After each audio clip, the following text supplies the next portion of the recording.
નમસ્કાર, આપ જોઈ રહ્યા છો યુટીસી ન્યૂઝ। લોકશાહીનું આ મહાપર્વ એટલે ચૂંટણી અને લોકસભા ચૂંટણીની તારીખો જાહેર થઈ ગઈ છે અને જે ચૂંટણીની જે આ પ્રક્રિયા છે તેમાં મતદારનો જે રોલ હોય છે તે ખૂબ જ અહમ હોય છે। આજે આ જે મતદારો છે તેની સાથે આપણે ચર્ચા કરીશું કે આ ચૂંટણી વ્યવસ્થાને લઈને અને આગામી ચૂંટણીની તારીખોને લઈને તેઓ શું વિચારે છે। દીપેનભાઈ, તારીખ 7 તારીખ છે અને મતદાન કરવાનું છે એક મતદાતા તરીકે, અને આ ચૂંટણી પ્રક્રિયા જે આખી થવાની છે આને લઈને શું કહેવા માંગો છો? ચૂંટણી પ્રક્રિયામાં હું એટલું કહીશ કે દરેક ભારતીય માટે આ એક મોટો પર્વ છે।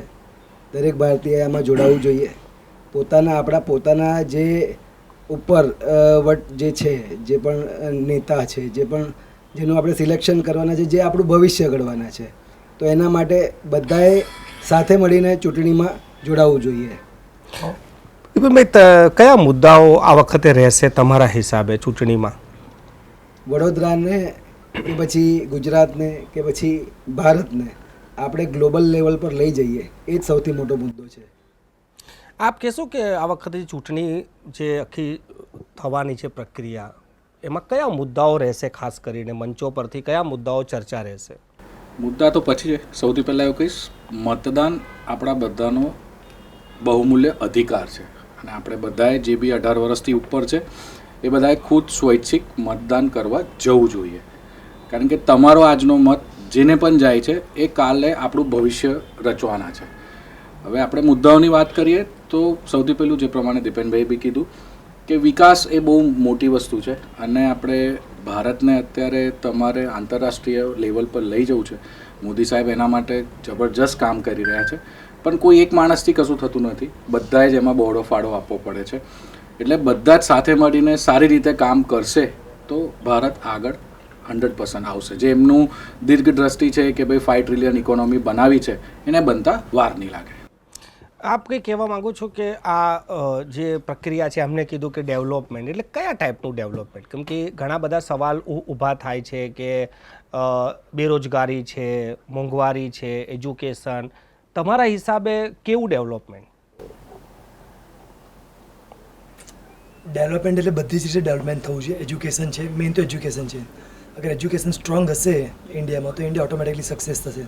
અને યંગસ્ટરને મારું એટલું જ કહેવું છે કે બધા જ વોટ કરો અને બધા ભેગા મળીને વોટ ફોર ઇન્ડિયા, બસ એક જ વાત, વોટ ફોર ઇન્ડિયા। તમે જે યંગસ્ટર છે તેમની સાથે તમે ઘણા સંપર્કમાં હો છો, વારંવાર એવું કેમ કહેવું પડે કે યંગસ્ટરને વોટ કેમ નીકળતા નથી? તમને શું લાગે છે લોકો કેમ વોટ કરતા નહીં હોય? ઓબ્વિયસલી વોટ કરે છે, બધા જ વોટ કરે છે। મેડમ, મહિલાઓ બી 50%ની ભાગીદાર છે હવે તો મહિલા તરીકે આ ચૂંટણીને કેવી રીતે જુઓ? કયા મુદ્દાઓ તમારા માટે હશે આ ચૂંટણીમાં? આમ જોવા જઈએ તો હવે બધી મહિલાઓ પણ ઇન્ડિપેન્ડન્ટ હોય છે, એ લોકો પણ ઘર ચલાવતી હોય છે। હવે પહેલાં જેવું નથી રહ્યું કે ઘર ચલાવવાની જિમ્મેદારી ખાલી એક પુરુષની હોય છે, હવે સ્ત્રીનો પણ એટલો જ ભાગ હોય છે। એટલે વોટ કરવું બહુ જ જરૂરી છે। અને છેલ્લા 5 વર્ષમાં આપણે જોયું હશે કે ભારતે ખૂબ જ વિકાસ કર્યો છે। ટુરિઝમ સેક્ટરમાં પણ આપણે ખાસા આગળ વધી ગયા છે અને ટેકનોલોજીમાં પણ આપણે બહુ જ આગળ છીએ। હવે આમ જોવા જઈએ તો જે પહેલાં જે ફ્લો હતો કે લોકો ભારતની બહાર સેટ થતા હતા, હવે એ ઊંધો ફ્લો પણ જોવા મળ્યો છે કે લોકોને હવે ઇન્ડિયામાં જ સેટ થવું છે અને વોટ કરીશું તો આપણે આપણા મુદ્દા એમના સુધી પહોંચાડી શકીશું। આપણા ઘરે પ્રોબ્લેમ હોય તો આપણે ઘરના મુખિયાને કેવી રીતે કહીએ છીએ કે અમારે આ જોઈએ છે, એવી રીતે આપણે વોટ કરીશું, આપણે આપણા પ્રોબ્લેમ્સ કહીશું તો જ આપણા જે પ્રાઇમ મિનિસ્ટર છે એ આપણા મુદ્દાને એકચ્યુઅલી સોલ્વ કરી શકશે। So I think everyone should vote, because આપણે આને રિસ્પોન્સિબિલિટી સમજવી જોઈએ, આપણી પોતાની નહીં પણ આપણે ઘણા બધા લોકોની જવાબદારી લઈને ચાલીએ છીએ। બેન, મોંઘવારી, ઘરનું બજેટ, ગેસનો બોટલ, મહિલા સિક્યુરિટી, આ બધા મુદ્દાઓ છે કે પછી ખાલી ડેવલપમેન્ટ જ છે આ મુદ્દો? ના, સ્વાભાવિક છે, આ બધા જ મુદ્દા છે। મોંઘવારી બી એક બહુ મોટો પ્રશ્ન છે, તો આ બધા જ પ્રોબ્લેમ્સનું સોલ્યુશન આપણને જોઈશે જ। અને યુવા પેઢીએ તો ખાસ આનામાં ધ્યાન રાખવું જોઈએ અને એમને તો બહુ જ આના પોતાના પોઈન્ટ્સ બહુ જ કહેવા જોઈએ, કારણ કે એમ્પ્લોયમેન્ટ ઓપોર્ચ્યુનિટીઝ શું છે, એમના માટે હવે દેશ શું કરશે, એ જેમ જેમ વધશે, જેમ જેમ ગરીબી જશે, એમ જ આપણું દેશ આગળ વધશે।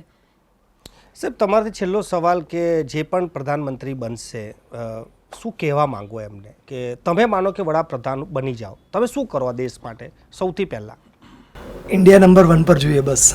પણ તમે શું કરો એટલે બનવા માટે શું કરવું જોઈએ? એજ્યુકેશન ડેવલપ કરવાનું જોઈએ, જેની ખૂબ જરૂરી છે.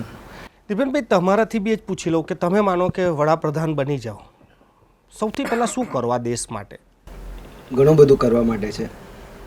માત્ર ને માત્ર ડેવલપમેન્ટ એ એક જ વ્યવસ્થા નથી. વ્યવસ્થામાં દરેક જગ્યાએ બેલેન્સ કરી અને દેશને આગળ ધપાવવો પડે. એટલે ખાલી આપણે ડેવલપમેન્ટની વાત કરીએ તો હું એવું નહીં કહું, પણ આપણું કલ્ચર કે જે આપણા કલ્ચરથી લોકો અટ્રેક્ટ થાય છે એના પર પણ એટલું જ એમ્ફાસાઇઝ કરવું પડશે.